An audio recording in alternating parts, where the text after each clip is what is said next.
Hi, can you hear me, Mark? Yes. How are you? I'm very well, thank you, Diane. How are you? I am good. Thank you so much for making the time to talk to us here. Anything for you guys, honestly. Oh, really? You're a fan? I am, yes, since way back, and I'm constantly tweeting lots of your weird records of the day and bizarre things you dig up. Oh, good. I know, and we even did a broadcast with for Brian when you guys were at Primavera. Right. Okay. Yes, you did that. Well, thank you for being a friend of FMU, and I hear that you are pretty busy right now. Yes. Tell me what's going on. What's going on at the moment is still like it's a month and a half until the records until these reissues come out after 35 years. It's blowing up. It's going absolutely crazy. I mean, last week, about 4 days ago, in fact, the Washington Post ran a thing about that scandal that's breaking, the new payment for favors thing with the senators. And they featured one of our songs, Rural Prostitutes, as the kind of theme thing to go with that scandal. Oh, wow. Yeah, and it's weird the way things just kind of somebody just kind of hooks onto something and it just runs and runs and runs. And the reaction from across the world to these, I mean, it seems like we've chosen the right time after all these years to put the stuff out. It's bizarre. Isn't that funny? Yeah. How can you choose the right time after all these years? And well, there are very, very, very weird synchronicities with this band. I mean, it's really weird because when we decided to try and play together again, we all wanted to do these songs that we did when we were really young, kind of youth club songs that we hadn't really, on this We Are Time album, the band was mutating, so we only played them for about 3 or 4 months, right? And we really wanted to play them. So, but it's like the words that I'm listening to and singing are like suddenly keep on having relevance to something that's happened like the week before or something. It's like psychic archaeology or something. There's some really, really weird things. Well, somebody says something, and that word appears like 2 seconds later somewhere else. You know, my granny was a clairvoyant, and we used to do this table rapping on a Sunday and stuff. But I've learned over time to not try and read too many, not try and understand these things, just to let them happen. Sure. It's weird, very, very weird. I mean, it's a million times weirder than I thought it was going to be.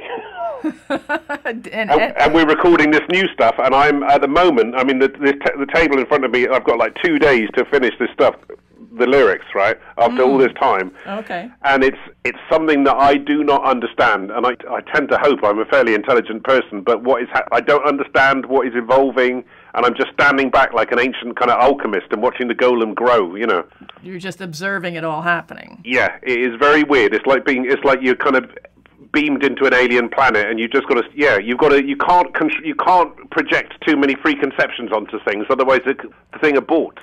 So then what would you ask an alien? Pardon? What would you ask an alien then? Are you listening to WFMU? Very. We had a record label called On You. What's the U for? Well, I don't think that it stands for anything. Although the U used to be, You're going to use U's all the way through the conversation. No, this is a full thought here. We used to be associated with a college called Uppsala College, beginning with a U. Yeah, and then you went online, didn't you? Yeah, and it's just easier to sort of continue this way. We used to be a small, local station with not that much throw. Luckily, we're close enough to New York City, so that always helped us. But many, many years ago, when we realized that it was going to cost a certain amount to continue to run the radio station and we could not get any more wattage, our station manager decided let's broadcast online. And I remember that meeting. We're like, all right, if you think that'll work, because, I didn't even have a computer at that time. Yeah. Oh, you've been there since the beginning? Not since the beginning, no. FMU has been around since the 1950s, actually, but I've been here since 1985. You must be covered in cobwebs. Well, I haven't been sitting in the same room since 1985. I've been here since 1976. Let me out. You've been sitting there staring at that same piece of paper for those 2 songs. Trying to work out meaning. Writing the same haiku backwards and forwards. There is no meaning. That's what she said last night. There is no meaning. There is no You're listening to WFMU. There is no meaning. Mark Stewart at the controls. Excellent. That's what she said last night. I'm it's my sure. catchphrase. It's my catchphrase. Every DJ needs a catchphrase. I don't think I have a catchphrase. Oh, come on. I don't know. I'm a little on the sort of ADHD thing.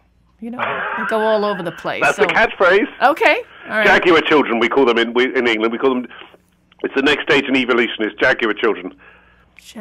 Jaguar children. Yeah. Got it. Oh, okay. I'm sorry. Yeah. All right. And that's one of the fun. I mean, again, sorry to go back to the band again, but that is, again, one of the funny, because I've been kind of doing stuff on my own since back in the day, since '79. Yes, since you we have. broke up. Right. We were all still mates, but suddenly, kind of being, we were like a gang of like 13, 14-year-olds that just decided that we were going to do something. So before that, there's this kind of piss-taking. Do you know what I mean? There's this kind of, Dan, the bass player, said when he first met us, we were all speaking this invented language for like 2 months. So there's, what people don't understand about the pop group is the kind of fun of it, is the kind of jokiness, and punk, to a certain extent, was kind of like that. Do you know what I mean? It was that. Yes. It was that nonchalance. I've got this saying that there's the arrogance of power, but we had the power of arrogance. But also, there was like constantly taking the piss out of everything, that nothing was sacred, and people don't get that sometimes. Do you know what I mean? They think it's kind of dour. Well, I think the arrogance of youth is that. Yes. And it may or may not be arrogance, but I saw you play at Tier 3. Oh my God. And with the Lounge Lizards. Yes. And oh my God. And at Hurrah also. Wicked. Yeah. Oh, you're proper. And I, not really.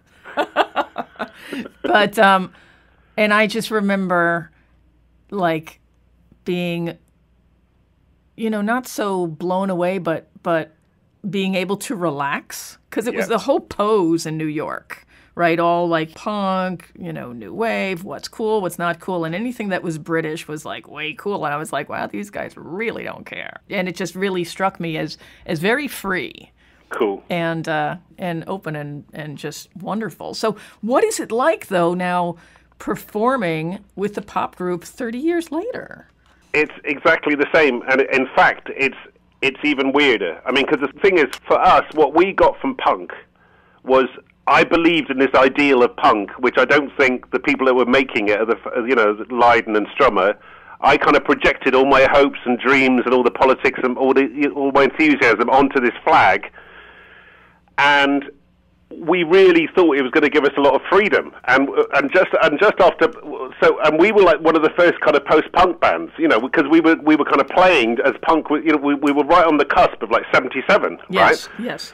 But we immediately thought, oh right, if it's going to be this free, we can bring in like stuff that we were really into, like James Brown and Ornette Coleman, and we were really mad on Miles Davis's On the Corner, which we'd progressed to from funk, because there was a big dirty bass funk scene in Bristol. So we wanted to mash up like Noy, James Brown, and television's Little Johnny Jewel. We wanted to create our own kind of things, but it was always a kind of ritualistic, kind of celebratory sort of release, the whole thing. So we called it animal. We had this animal instinct thing. It was like ADHD children jumping up and down on a sofa and just letting it all out. Yes, I totally get that. I totally get that. And to be able to do that now is even weirder. It's like adult baby syndrome. I'm standing here in my nappies. I wanted to ask you if life or maturity or adulthood actually has changed your relationship with the guys and doing the music. Well, the funny thing is that all my life, I've had this position, which I think I got from situationalism and Ornette Coleman, of unlearning, of kind of deconditioning, and always questioning the construct that you become, or the accepted truths that you're drip fed from the cradle, right? Right. So I've always tried to do it kind of consciously and kind of question the aspects of hidden history and economics and politics and everything, and even kind of, even the way your kind of brain accepts things. But what's happening now with this kind of being in this situation is something is happening which is really utterly and truly not within my grasp. It's bizarre because of these it's like a weird kind of tag wrestling match, WWF or something. Because these other characters have evolved, I'm suddenly in this room with these people who I kind of know who they are, but I don't really know who they are, and it's quite a weird situation, but it's something that I didn't think was going to happen, because when Matt Groening from The Simpsons asked me to reform the pop group and Iggy to reform the Stooges for these festivals they have here called All Tomorrow's Parties. Right. Uh-huh. And I just thought of it as a kind of new commission, because sometimes I'm thrown into these kind of things where I have to work with a Japanese performance artist, a kind of Canadian noise person, these kind of art commission things, right? But I thought, right, let me look at it without any preconceptions. And we all started talking. We said, we've got to try and make something different, something new. And it's completely new. It's not the pop. I don't understand what's happening. And for me, it's kind of disorientating, but it's weird. And I can't get, but I know, I mean, we've got 2 weeks to finish this new record. I know in 2 weeks' time that I'm still not going to understand it, but it's bizarre. It's a Frankenstein. I do have to say, just the idea that you're revisiting the pop group surprised me. Yeah. Just as a concept. Yes. So who started that conversation? I think it was somebody coming up to me. I was doing some gigs in Japan or something. The conversation it kind of grew, because over the time of when you're kind of traveling around doing whatever, I began to understand what those records at that time meant to certain people, right? Yes. Because I can't really look at myself from a distance. But I began to understand that at a certain time, to certain people, it meant, because I'm always thinking about the next thing, right? It meant something. Mm-hmm. And we've always kind of protected our legacy, and we've always controlled everything. And we said, if we are going to do it, this stuff the pop group stuff has never been reissued. Right, I know. Never on CD, I know. Yeah. And there's another, and we were always fighting for complete independence. Now we've set up our own infrastructure, and there's cool people across the world, the equivalent of your researchers back in the day, like they were in the late 70s. And it's really interesting. And hopefully we're setting up, we're working with a lot of people that were around that work with the Swan. The Swans have done a lot of footwork on building up this kind of cool the new kind of alternative. Right? Yes. And we're working with a lot of people around them, and there's some really cool distributors and blah, blah, blah, and blah, blah, blah, and amazing kind of artistic festivals in Europe when you can just do... It's wide open at the moment, right? Mm-hmm. And it seems that somehow the pop group were responsible for energizing a lot of these kind of mad people, right? I'm sure. And so when Matt Groening kind of said, on his wish list, said, be us and that, I kind of looked at it and I thought... Right, like I was saying, can I look at this as a kind of commission and break again? And again, I've got this concept that taste is a form of personal censorship. Can I go against, because I thought it was a weird idea. Mm-hmm. Do you understand what I'm saying? But then I thought I should flip it. I'm constantly flipping things and trying to do things that I don't want to do. Right. So then when you were really faced with that, could you then again revisit the pop group like with wonderment? Like, wow, yes. What are we going to do? Wanderlust. Complete wanderlust. Uh-huh. And not trying to do what you were doing before. I mean, I haven't seen any of the shows that you have played since. We didn't know what we were doing. We still don't know what we're doing. And the thing is, the catalyst of the characters, the cross of the characters, is like pit bulls. It is something. I mean, I can't analyze it. All I know is a human being, because I don't really think about music and being in a band. I just think about being in situations, right? Right. And if I'd been to the pub and been at a party and I was stuck in the kitchen a little bit drunk with these people, we would be kicking off. And we're kicking off. Everybody's got a different attitude. Everybody's got a different this, and we're kicking off. It's like facing up to each other, and it's weird. Because it's uncomfortable, which is interesting. Nobody needs to do it. Everybody's as fierce as... I mean, just before you rang up, I was arguing with Gareth about something, but it's exactly like we were when there's so many strong characters in that band that it's cool. Mm. Now, when you get back together and you're having a dialogue with Bruce and Gareth and Dan, do you find yourself acting younger? I don't know. And I'm not sure. I always actually. I don't know. I don't think I've ever. I don't know. Right. I can't.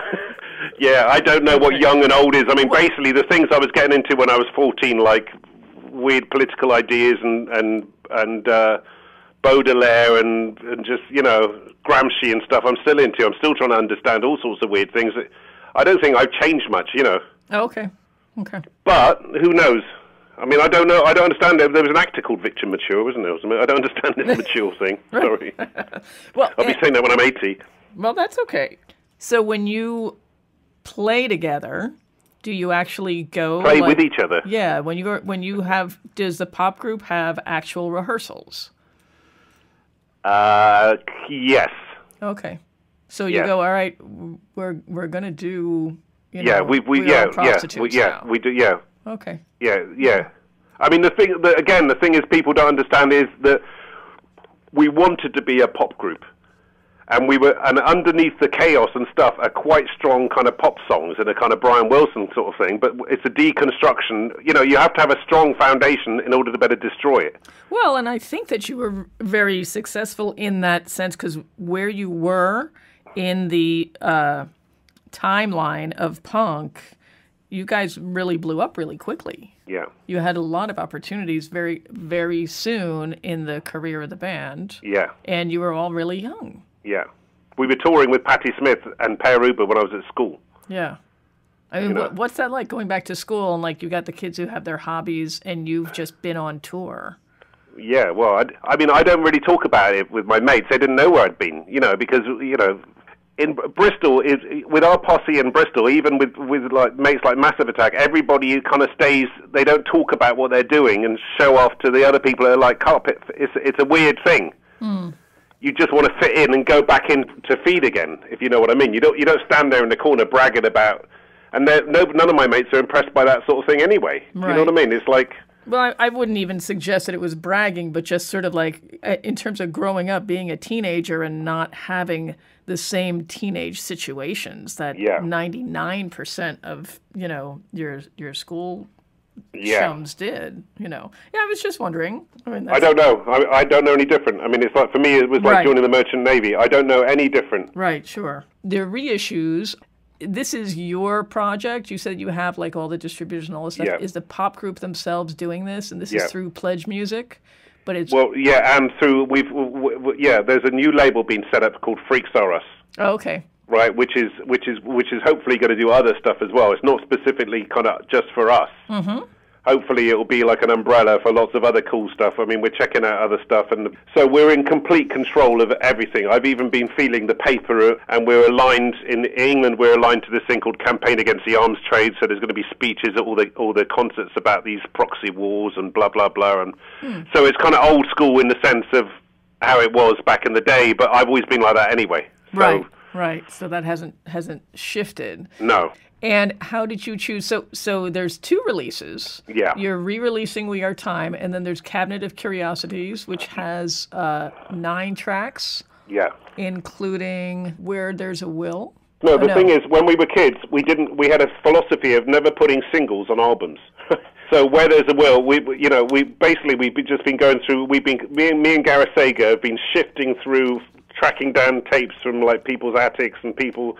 There was a guy who was running a really good website in America, who sadly died. But we've just been checking out repositories of like people across the world that we knew kind of had stuff, right? And trawling through loads and loads of stuff. And we've discovered, for Cabinet of Curiosities, a lot of kind of interesting curiosities. But we put Where There's a Will on there. That's the only thing that's ever been out before on that compilation. Just because it was floating on its own and it didn't fit anywhere else, because we never had any singles on. But the second track, She's Beyond Good and Evil, is our trademark track, right? Yes. But this is the first version of it we did with Andy Mackay from Roxy Music, because all of us were very big Roxy Music fans back when we were like 12 or 13, right? And immediately we were trying to work with John Cale or King Tubby or Andy Mackay. Andy Mackay that was a role model. He was like the first kind of punk. He was wearing like 50s clothes, playing this mad kind of rockabilly saxophone, and he was our hero, really, more than Brian Ferry or Eno or anything. And he did a couple of solo albums which haven't really been appraised that much, but we loved him, and we got to record Beyond Good and Evil with him, and the version had been lost, but somehow somebody found the original tapes. And we're really excited about that, because immediately after those sessions, we started working with Dennis Bavell, the British dub meister, right? And the whole sound kind of changed because we started working with dub and in the studio and everything, and that was the version that came out. later on. With that was the first single. But we're really shocked at finding some of these things, and there's songs that I didn't even know were on tape. There's a song called "Abstract Heart," which is a kind of weird it's a kind of deconstruction of Take 5 by Dave what's his name? Burbeck. Oh, Dave Brubeck. Yeah, Brubeck, yes, sorry. Yes. My American's not so good. Yeah, it's like backwards jazz. I mean, we call it spaz jazz right. in England, or death jazz. It is bizarre. There's another song that I heard about what happened to Karen Silkwood really early on before it became public. Somebody gave me, lots of my mates were like weird underground journalists and running kind of mad magazines and stuff at the time, and somebody gave me this thing about what had happened to Karen Silkwood when she was trying to expose these irregularities at the nuclear power place she was working at, right? This was like ages before it came out in the press or something. So I just kind of, this song Karen's Car is just a verbatim kind of thing of what happened to her, that somebody just passed me this information, right? Another song is this Amnesty report on treatment of Irish political prisoners. Out of everything we found, I'm enjoying it because, like I said, I mean, the reason I make music is because I don't hear this stuff or these juxtapositions or these kind of mashups anywhere else. So it's interesting for me to listen to. I'm a fan. It's bizarre. It's bizarre because, and then you realise why you were doing it, and it's even weirder. It's like looking at yourself in a third hand. It's like being in a parallel universe and looking at yourself and not knowing it's not knowing it's you and enjoying it from. It's like, honestly, sometimes for me, it's like listening to when I used to get these Velvets bootlegs when I was a kid. I mean, I'm as excited about it as anybody else. Good. And it's great to be able to find all these old medieval woodcuts and do it properly. It's a kind of ritual of redemption. That's what we're saying. Oh, the cover. Are you talking about the cover of the Cabinet of Curiosities? Have you seen it? Yes. The monster? Yes. I think that's what people worship. I think that's what the Knights Templars worship from my research. Oh. Yeah. Interesting. I'm not sure if I'm that. There's too many. That monster's got way too many heads, I think to worship. So you have had a hand in every aspect of these releases then? Of course. Every single Beautiful. aspect. I'm even putting them in the boxes. I remember back in the day at Rough Trade and stuff, we used to do like potato prints, sit on the floor with the raincoats and the slits, and for sure. Oh, yeah. And it's like I said, when we said we were going to do it, we've all said we're going to do it properly. It's not a token thing, Right. We've got like a 2-year plan of what we're going to do, how we're going to do it, and this new stuff is on a mission of its own. And I think if people trust us, then I think there's these people that we call kind of sleeper cells that are in quite strong positions of power from our generation or younger people who are kind of not pop group fans. We call them comrades, and like people are opening doors onto like cool TV shows in Europe, and I think we can do what we always wanted to do back in the day. We had this situation, this idea of being an explosion in the heart of the commodity, and that's just like, well, people our generation now are in positions of power. It's like when you hear, old songs that you like on TV advertisements. Yes, you know who's put them there. Right, exactly. And there's that continual debate of people, they're selling out, blah, blah. It's like, well, I'd rather have that musician who I adore make money off of that. It's not even the money. It's actually it's holding the power, that it's being an antidote so somebody else doesn't take it. Like I'm saying, there's that saying that it only takes for good people to do nothing, for evil to prevail. And some of my friends who are like holier than thou, kind of vanity publishing, like we're punkier than you, we're not going to engage with this, that, and the other. Right. I'm not engaging with this, that, and the other. But I think there are powerful people who've decided to roll up their sleeves and get down and dirty, And you've got to engage with those mothers. Well, yeah. There is something about the sort of the low level that it's really more about ego than anything if you're not really getting it out there. And the pop group does not seem like a collective that would stand back and be like, oh, well, we don't know how this is going to go. It's like you guys pretty much, the idea that I get is that you pretty much plow forward from the way you spoke about your own personalities. And that's awesome. Yeah. So... And we're strong enough in our own system that we can front it. Do you understand? There's no cracks. It's like a special forces unit. Do you understand? Right. We've got enough support from, like, you know, over the years with, like, Rough Trade and Mute, and it's our people, it's our system, it's our side of the coin, and it's time that we re-engage with it. And the pop group can be used as a battering ram for all sorts of different ideas, you know. I love that. Honestly. Yes, the battering. It's true. I totally. And that's how I feel useful. I mean, because you know, when I was a kid, I wanted to try and do something that felt a little bit useful, because I think each generation has a responsibility to try and do something a bit useful. You know, I don't want to die and think I haven't done anything at all and just, you know, consumed or been apathetic. Do you understand what I'm saying? Yes, I do. So apart from the music and the band thing, it gives me a sense of worth, but it's not for us, if you know what I mean. Yes, it's the bigger picture. Hopefully, yeah. I mean, it sounded a bit bloody, yeah. Well, and then, so what is it that makes a difference to you? How do you mean to me? Like to you, like to continue that thought. It's like the pop group being bigger and being more of like a global, Well, just seeing what's happening in the world and the complete and utter nonsense and lies that this society is built on. Mm-hmm. Pulling the curtains back in the morning and seeing what the idiots are doing to the world. It's embarrassing. These people are, you know, they seem to have no intellect. They're just it's idiotic. I mean, they're not even doing it right. If they're trying to enslave us, they're not even doing it right. They don't even know what they're doing. They're all fighting amongst themselves. It's nonsense, you know. Sorry. No, it's okay. I'm not blaming you. I understand. You better not be blaming me. WFMU, you are the problem. Right, yeah. Indie no-hopers. No. Go get a job. Go get your hair cut. I do it. Well, yeah. Talking to me, boy. For you in life, what is it that moves you? Just James creation? Brown. All right. What you were just talking about before, about, you know, what's going on in the world, what moves you to action? Tragedy. There's people sat in offices making decisions that people are going to die for their own greed or their own avarice. And I don't really get that. If I was a kind of tyrant or a kind of digital dictator or something, I'd realize that at least giving the people a little bit of water and a TV, they'd be happier zombies and they'd work harder for you for 0 hours contracts like they have in England. But they're not even giving them that. I mean, you know, it's like they're pulling. It's getting medieval. They're pulling up the gates and leaving nothing. It's like a scorched earth policy. But again, I mean, there's that side. But also, I'm very optimistic, and the point of the pop group, and you know, we're doing this big concert in our hometown soon. Yes. And like you're saying, when you saw us in New York, there's a kind of celebratory, kind of uplifting energy from the thing as well. It's all just not dour.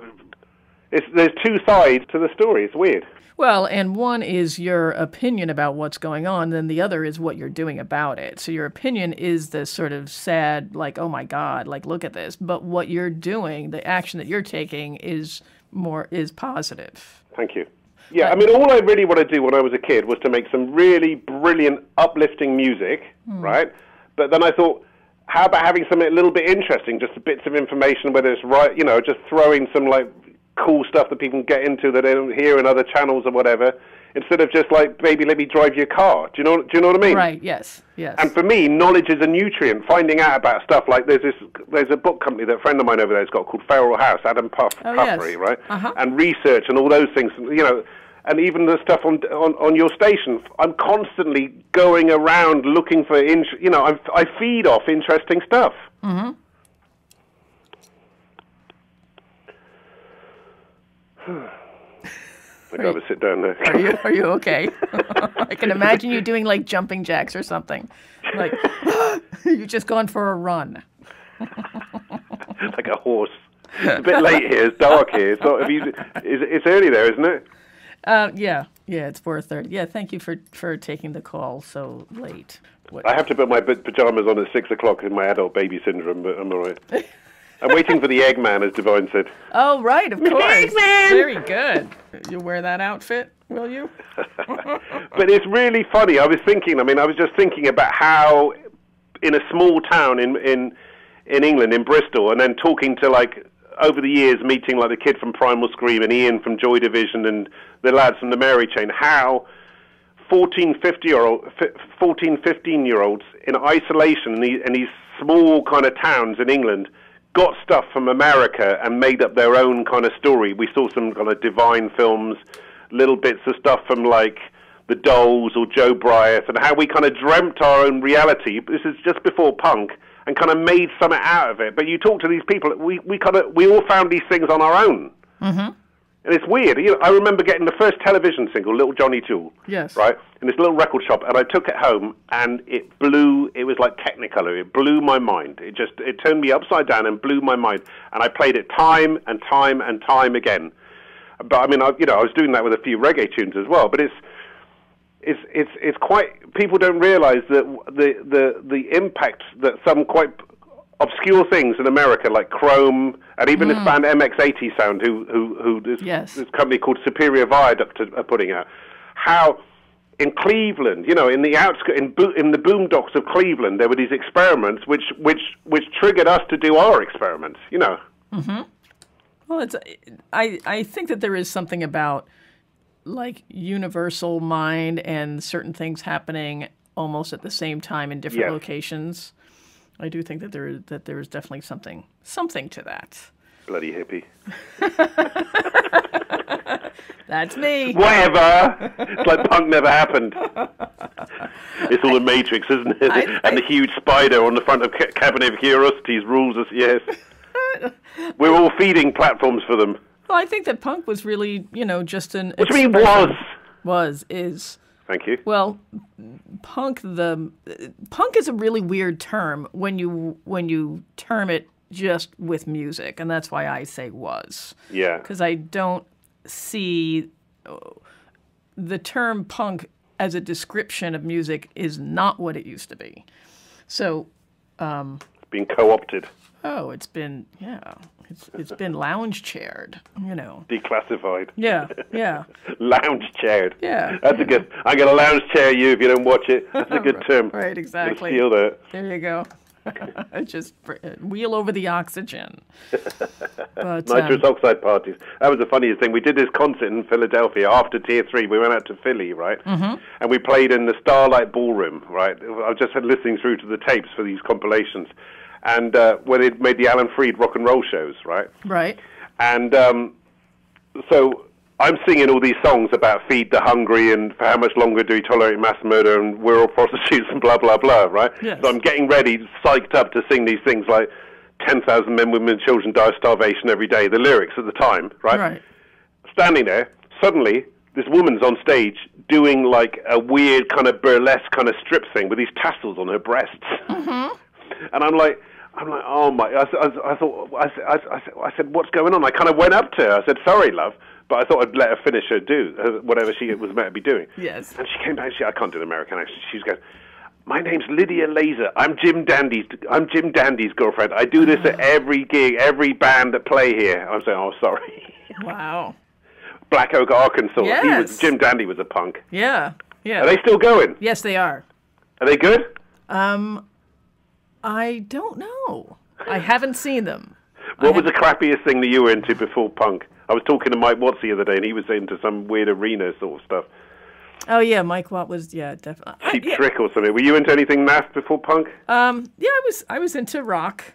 What's rock? I'm still into rock. You know, I mean, what's rock? I grew up going, seeing like Bad Company and Aerosmith and cool, and that kind of thing. But that's Aerosmith were nearly punk. I mean, Aerosmith came out at the same time as the Dolls, didn't they? Yeah, cool. They were mid-'70s. I'm pretty much like a gig person. I love going to shows. Yeah, yeah. You know. Back in the day, I was going out with a girl who was a journalist for the Melody Maker, and they had this thing called the North Sea Jazz Festival that we went to at the same time we were making these records that are coming out. And so Miles played there, saw Dizzy when his cheeks blew up like a frog, and all these kind of cool underground guys like Paul Motion or whatever, right? Mm-hmm. But and obviously Sun Ra was a real hero of ours, and she had to interview him for Melody Maker, and I was upstairs in the room just kind of chilling out. She phoned up, she's going, Mark, can you come down here? She was having high tea with Sun Ra. She's going, I don't understand it. She's going, he's weirder than you. so she said, can you just come down and talk to him so I can get something out of him, right? So I just went and sat down, and he started telling me all about planet Neptune and his universe and something. She's got a tape of it somewhere, but it was like, oh my God. You know, hanging out with Sun Ra, arguing with Allen Ginsberg about. He said I was exaggerating the apocalypse, and sharing a cab with Burroughs are like, you know, cool highlights. Do you know what I mean? Mm-hmm. Oh, how did you hook up with Kenneth Anger? Now Kenneth, wow. When we were kids, again, seeing. There's this other guy called Paul Sharits who did this film called Touching, which when there's just a pair of scissors cutting a tongue, right? There was this book called American Experimental Cinema. When I was like 14, I'd just go to these kind of Sunday afternoon things in this cool kind of art centre in Bristol called the Arnold Feeney, and it was the only place where we could wear punk clothes without getting people trying to fight us all the time. We'd have to hang around in the kind of art centre bars without encountering all the kind of football hooligans. I mean, Custom Car Commandos it just absolutely blew my mind. And then I heard that Genesis from Throbbing Gristle, right, was organising a benefit for him because he was a bit ill for a while, Kenneth was. And so I kind of heard about that. And then I thought on that last solo album, but I just wanted to use certain people, instead of like samples or whatever, I just wanted to use certain people's characters because some of my things are like radio plays. And some friends of mine have got this, running this big art institute in Portugal, and we organised a kind of big retrospective for him. He'd done something about Alistair Crowley and a pod producer. Anyway, I was hanging around with him in Portugal. I just wanted him to play theremin on one of the tracks. I also got Richard Howell. Hopefully on the pop group thing, we're going to get. I'm talking to Cecil Taylor's people at the moment. We're going to get Cecil Taylor to plonk something or other on it. Wow. Yeah. And I can't believe it. And my girlfriend at the time had just sat there talking to him about children's cartoons. I mean, for me, he's a prankster. The juxtapositions, when he was saying that he was living at home and some Jehovah's Witness films came through the door and he just cut them into some biker footage he had. I mean, this juxtaposition. But for me, one of the real heroes is Maya Deren. Him and her ran this independent film distribution thing back in the day. But that film she made, Meshes in the Afternoon, that, again, like television's first single, it was like, wow. And then she did that thing when she went to Haiti in the Voodoo Gods book. I was reading the Voodoo Gods book when I was like 15. Maya Deren is a legend. Another American experimental filmmaker. I mean, it's weird. Well, I love all the people that you work with and get involved with, and that's why I don't want to not call you a musician, but that would be really limiting to just say something about like quote your music. You know? And the kind of the magical and the mystical, however you call it, suddenly there's these weird feelings that happen. You know, I look round on stage and there's like a ball of light going across, like a sort of Tesla sort of lightning thing or something. That is the stuff which, I mean, I've never really talked about it, but that's what I'm here for. I think it's bizarre. I mean, I had to look at a film of this concert we did in Japan, and I was doing some weird kind of yodeling.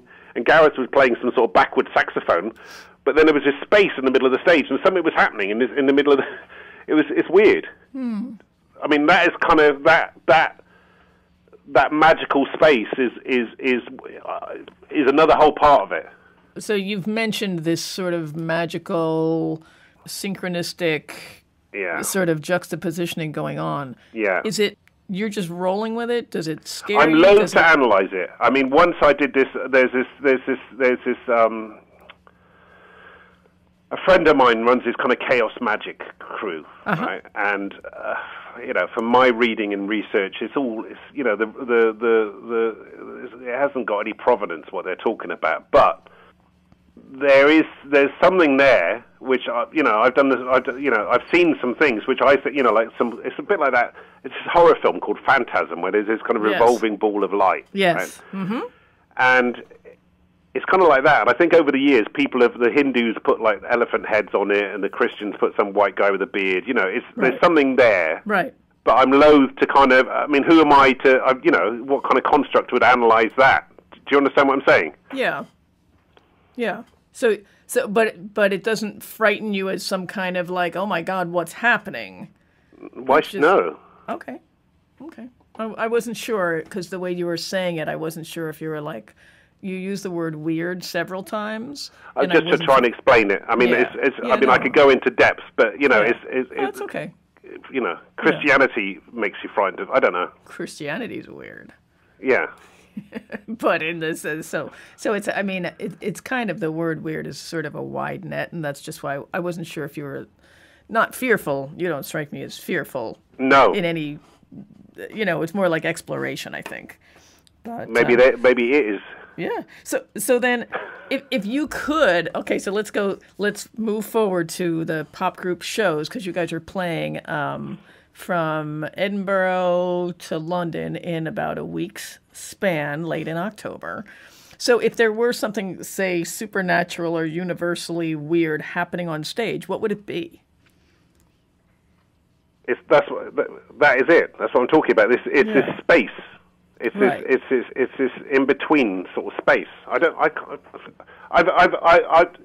You kind of feel something, and maybe it's coming from the audience, or maybe it's, I don't know. There's this. I really don't know, and I wouldn't want to say what it is or where it's coming from or what, but it's interesting, and I think that is a part of the kind of the ritualistic thing of kind of concerts. Well, and I think, though, if you mention ritual, though, rituals always had an intention. The way I'm talking about it is they've just discovered, have you heard of Stonehenge? Of course, and I was there, actually, when there were people up further beyond, and my tour guide told me, he said, they're doing some research up there. They think that there's more. Yeah, well, they've let that that's synchronicity. They've let that research out yesterday. I read it yesterday. Yeah. And they're saying that all the different waves of people had different ways of expressing or of doing whatever they were doing, and I'm trying not to do that, because, like I was saying earlier on, part of the kind of pop group thing is to kind of strip off the masks. One of the songs we're doing in the studio next week was going on about future primitive whatever, but who's right and who's wrong? Has there ever been a dawn of civilization? No, it's like, what are these, who's telling me this nonsense? Maybe that before they were more evolved. I mean, the more I hear about Sumeria and stuff, anyways, I don't know. I mean, I think, if evolution is making weapons that can kill more and more people, it's not my idea of progress. No, it's not, right, exactly. And what I was trying to get a beat on was what you felt the space, like the glow in the space was, and if you wanted to actually take responsibility for creating that energy, or would I don't know if it's I can drink it.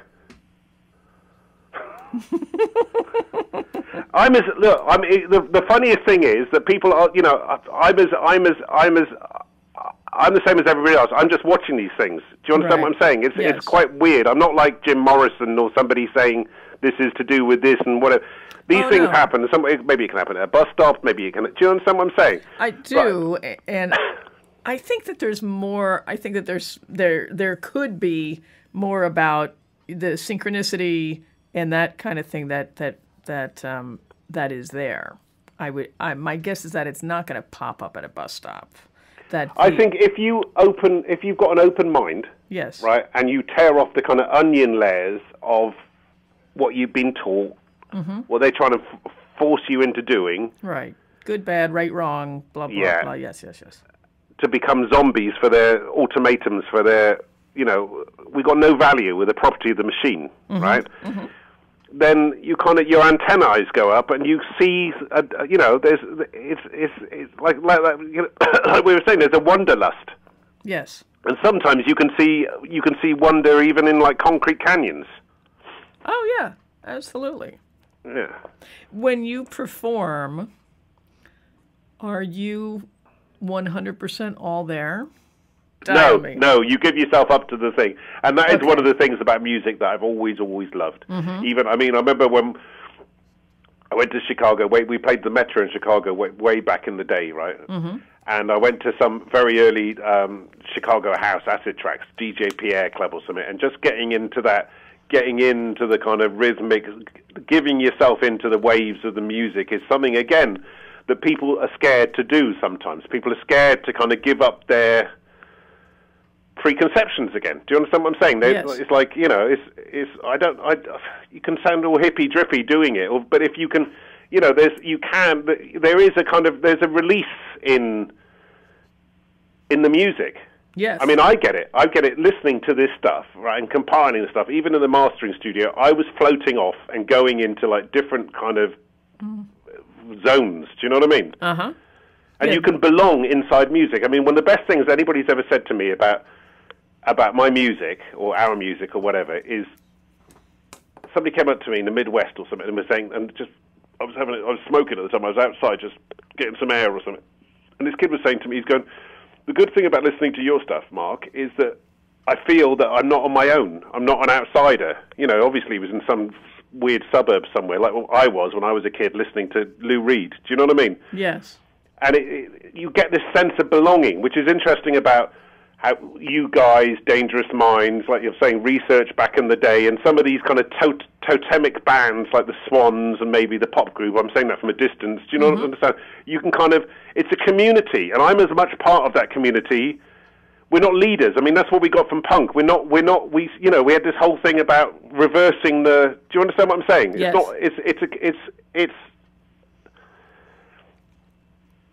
It's an alternative matrix, really. You were saying earlier about it being bigger than you. Yeah, and it's not up to me anyway. It's up, yeah, exactly. Right. It's everybody's. Right. I mean, you can't do something. Well, yeah. No, and the fact unity is strength, whatever the Labour Party in England used to say. The fact that the music takes you and you allow yourself to do that. It's very lucky. A lot of people really don't allow themselves. Well, they should. You know, they should. Damn it. So okay. So write for me like 5 rules for life. Mark Stewart's 5 rules for life for like the human race. Like they should. Don't. Don't do what they tell you to do. Okay. Break as many taboos as possible. Try and breathe. What is it? Silver ionized oxygen. Okay. What was the other? If somebody tries to communicate with you, don't be afraid. The hidden history of the world is quite interesting. There's actually shadow governments that are actually making all decisions that the other people are on the payrolls of. The idea of the nation state has been out of date since the medieval times. Blah blah blah blah blah blah. Yeah. That would be. Is that 5? Yes. Listen to WFMU. Oh, perfect. 6. We top that off. I think. And do something. I mean, the whole point of the whole thing about punk is do something yourself. Do it yourself. Do it yourself. It's easy. That was the whole point for us when we saw Paul from the Clash with little stickers on his bass showing him where to put his fingers to hold the chords. That gave us, that enabled us and gave us the energy to get up in a little youth club and do it ourselves. And those songs from those little youth clubs are now coming out in a couple of weeks' time, and somehow the process is happening again, and all these young bands in England and Japan and stuff are referencing these experiments we made and go like Savages and whatever, and going off and making experiments themselves like we did, and then we're feeding back off these things in Bristol. There's these whole new waves of Bristol-based kids that we're feeding off, and it's like one of those alchemical snakes where the head is feeding the tail, eating the tail. Right, yes. It's one big glorious cycle.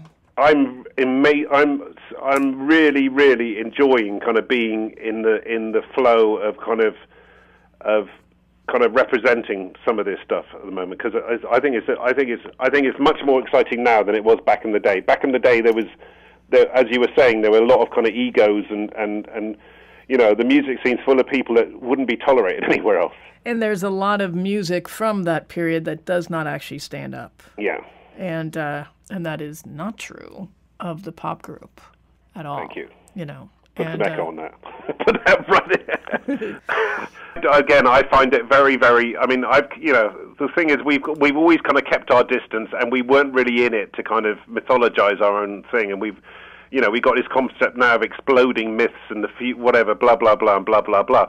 But I don't understand how people say this and this is this and this and this and this, and at last, for the first time ever, our kind of story is being told, but we're telling a lot of the story about these other things that were going on at the time, which weren't really covered. So once they uncover our hidden history, there's all these other really interesting things of like things which are parallel to us, which we're pushing up into we're unearthing as well. So it's quite interesting. Yeah, the consciousness is going to go more than just... Because up till now, it's only really been other musicians that have constantly gone on about us and kind of underground figureheads and whatever. But now the serious press are beginning to see the story because other musicians have been going on about it. Then and the story is going to be told once and for all. It's weird.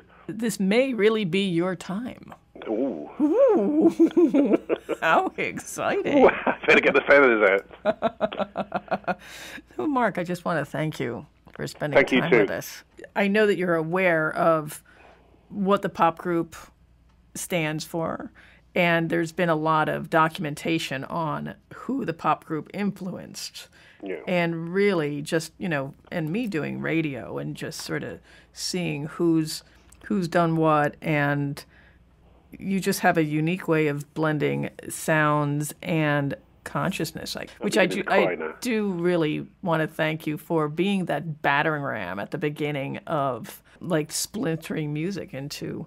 Well, you wait till you see what, the stuff on this table and the ideas, and I'm not saying this has anything to do with the pop group, I'm just saying this as a human being, the stuff and the mood that everybody's in, like starting on Saturday morning and going on for the next 10 days when we're cutting this new stuff, and the people that are getting behind us, like I'm saying, I cannot believe what's going on.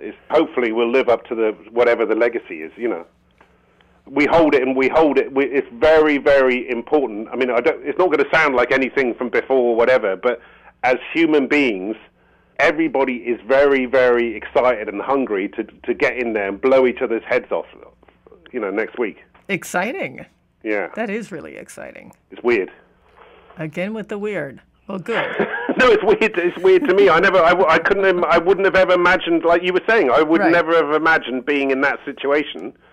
But it's interesting. But we've all got to just keep our temper and kind of, like I'm saying, kind of stand back and watch the golem evolve, Right. It gets to happen around you almost. It's like one of those weird clay things in those Sinbad films. The Ray Harryhausen. Yeah, those Medusa things. Yes. Whatever they are. Yeah. Yes. Almost like that woodcut for the Cabinet of Curiosities. Look at that, how we went full circle with that. Wow. That was good. You're getting a theme hour. King Biscuit time. Oh, goodness. You got to make a break for the adverts. Good band, the adverts. Great band, the adverts. Oh. All right, sir. Do you reckon you got enough? I think I do. And it sounds like, whereabouts are you? We're in New Jersey. We're right over the river from New York City. We played New Jersey. We played in Asbury Park. Oh yeah, you did the ATP. Yes, that's right. Yeah. It sounds. I wouldn't. It sounds like we're going to be out there next year. So good. Hopefully, come and say hi. Oh, you'll have to come and say hi. I would like you to guest DJ here. I'd love to. I thought that earlier on. I was thinking about some of these things. I was thinking, I hope somebody can let me play Albert Ayler and Mad Funk and wicked. Yeah. It's a funny situation to be in, but for me personally, because. It's I'm leading quite a solitary life at the moment. It's a bit of social interaction with me, like just talking to nice people. And luckily at the moment we're just we're being very, very picky and kind of trying to support, like we did when we were kids, the good things, and everybody can kind of push forwards together. Yes. Well, and thank you for supporting FMU and for giving us the thumbs up. Had some awesome gigs. Well, those are in October, and I guess the records come out. Is that the same week? October. Yeah. I'll listen to it before I hear this. So when is this going to... Yeah, sure, I believe you. Is there anything that you want to say to the listeners or to the world, Mark? Please support you guys, because you guys, you guys are like one of the only kind of non-corrupt, non-censored channels that are out there. The more people support free speech, the better. Thank you for using your time to actually pat us on the back. It's not a pat, it's a necessity. Because everything is kind of advertorial or being co-opted. You it's become what people think is the alternative is a bunch of fakes. He's speaking to the mirror here. I'm having a breakdown. How's it looking? It's fear. I see fear in the mirror. Perhaps the last enemy is me. I'm getting a song. Oh, fantastic. Good. There you go. Go back to those 2 pieces of paper. Mark. 2? There's boxes. 2 There's about 50 boxes full of notes. I scribble on cornflakes packets. Everything has got like... I was envisioning 2 pieces of paper sitting on a table. Oh. And you're just... If life was so simple. So simple. It could be. If you were, a Taoist or something. Yeah, sure. Come the revolution. Well, thank you, sir. I expect you to visit us when you come out here. I will. I salute you across the airwaves. And I salute you across the areas as well. Thank you for your time. Cheers. All right. Bye.